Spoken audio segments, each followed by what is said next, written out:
There's been something of a Champions League format debate after the pandemic forced a single knockout tournament that actually made it pretty exciting. Craig Burley, I'd like to know what you thought of it and if you'd like to see it in the future as well.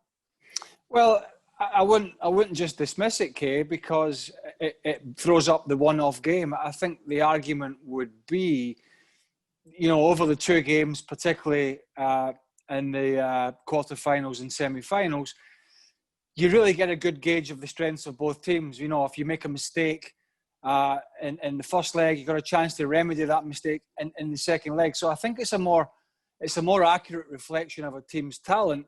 The knockout games are great and can be exciting, but we've seen with the FA Cup and domestic cup competitions in Spain and Germany and Italy, it can throw up, say, like a Wigan Athletic winning the FA Cup and beating Manchester City in a one-off game. So I think from that point, the old system is a fairer reflection. Do you think, though, that not having that second leg has forced more teams to go out and get it, and that's why we've seen the goals and some of the scorelines that we did?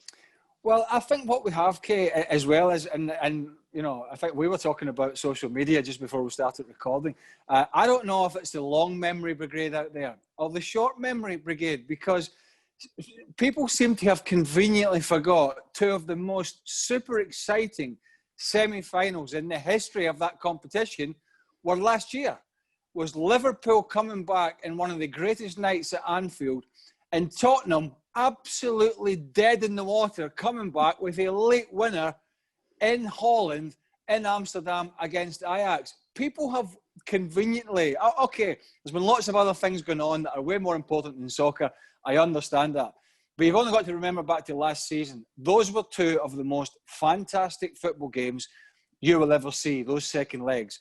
And I think people should remember that when trying to shoehorn this new system in. And I suppose when you do look at the two legs, not just on a financial point of things, but the away goals rules does make things more interesting. Yeah, I mean, the away goals rule, that for people that are not familiar with it, was brought in for the uber defensive teams back in the day, going away from home and playing the most boring game and then trying to take some sort of result, usually a 0-0, back to their stadium. And UEFA or FIFA try to bring this in to make it more attacking. I suppose the argument now is 90% of the teams all go out and attack. That's the kind of modern day football. There is still the odd team, Inter Milan, Atletico Madrid, super defensive teams. But they have talked about scrapping that. Whether they do or don't, I'm not sure. I don't think it's the biggest issue out there when you look at stuff like handballs and the technology. The other side of the coin is, when you take these games to one-legged affairs, you start having to take them to neutral venues from the quarter-final, and that has an effect on fans as well. It has a financial effect on the fans, because you're then travelling to a neutral country to watch your team, both in the quarters and in the semi-finals. Of course, there'll be a portion of those fans will go to away games for the away leg of a two-legged affair, but then you get that second game back in the stadium. So if I'm honest, I don't think UEFA, whilst they'll be quite pleased how this format has gone, bearing in mind the situation we were in, I don't really think there'll be a rush to try and change things from the current format.